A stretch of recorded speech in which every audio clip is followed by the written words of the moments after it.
traders, and welcome to this week's Forex Focus. I hope you've all had a very, very good week in the markets, as always, and that you're ready and raring to go for the week ahead. In this week's show, we're going to look at some of the yen pairs because they have been seriously overextended over the past couple of weeks. And we're not saying that there's going to be a trend change. We just think that a little bout of profit taking and a price acceptance phase is a little bit overdue. So let's jump over to the charts and take a look at what could be setting up for the week ahead. So we're going to start off by looking at the Swiss yen, and this is the one that we're primarily focusing our attention on in terms of taking a trade, although we would be quite comfortable taking a trade on some of the other yen pairs if they set up, but at the moment there aren't any levels that we can trade from, and I'll show you what I mean in just a few minutes. So starting off with the Swiss yen, which as I said is the is the pair that we actually want to take the trade on, the one that is setting up at the moment. You can see that it has been in a downtrend for quite a while now, going all the way back to, where is that? Going back to 2015. So basically when the SMB did their magic trick and removed the floor from the franc back then. And ultimately, it's been trending down ever since then. So it's going down, down, down, down, down. And then since then, we've seen a break of the trend line and a break of the 100 moving average, which has been keeping this pair to the downside since then. It's broken up there with quite some momentum. Now, we're not saying that we're going to see a massive sort of like resumption of the trend or reversal of this momentum here. So we're not saying that the market's going to come all the way back down to these lows, and we think that actually it probably can go a little bit higher still. But all we're saying is that looking at this price action here, we can see that it has gone a very, very long way in a relatively short period of time. So from that perspective, we're expecting some sort of a bout of profit taking. All of the people that have made money here, at some point, they're going to want to book some profits. And when they book some profits, if they've been buyers of this market, what do they need to do to book profits? They need to sell. And if they sell, that's going to push this pair back down towards sort of like the 100 moving average here. So as I said, it's not that we're saying that this massive downtrend is going to continue. We think that there's a little bit more upside yet, but we think that we're potentially going to get some sort of a reversal at this level. In terms of our targets, we'll actually just be looking for some very, very short-term targets, so around the 108.990 level as an initial area to be able to take some profits. Our stops will obviously be above the highs there.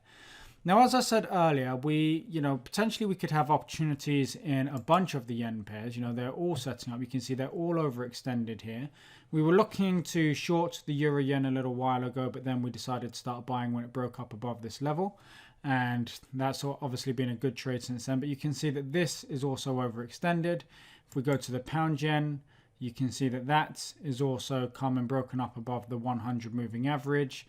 Actually, if we look at it on a little bit of a short-term time frame, so if we're looking at all of these pairs here on the 4-hour time frame, this is where we're looking to sort of take our entries from, if not maybe an even shorter-term time frame than that, because you're not necessarily going to get the entries on the daily time frames, because we're not expecting weeks and weeks of corrections. We're expecting perhaps a few days, a week, 10 days at most. So if you're looking for your entry on the daily time frame, you'll probably miss it. Hence, we'll be looking on something like the 4-hour or the 1-hour time frame.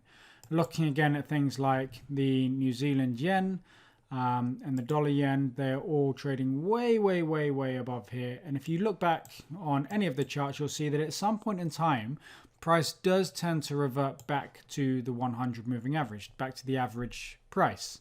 And it's not to say that the moving average that we're using is some sort of a magical indicator. If you throw any moving average up there, you'll see that price kind of bounces away from it, then comes back to it, and bounces away from it, and comes back to it. And what this is doing here is it's just giving us a little bit of context in terms of how far, is the price away from its average price. And when it gets, quite a distance away, that's when you expect some sort of a pullback, some sort of a correction.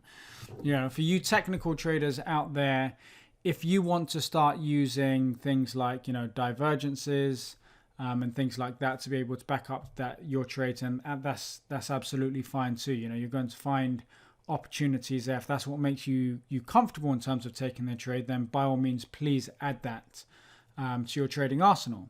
So that wraps up this week's Forex Focus. You know, it's, as I said, we're looking for a bit of a pullback, a bit of profit taking in the yen pairs. We're not saying by any means that this is you know, the momentum move over at all. We just think that there's going to be a little bit of a pullback, and that's sort of where we're going to be focusing our attention on for the week ahead. Okay.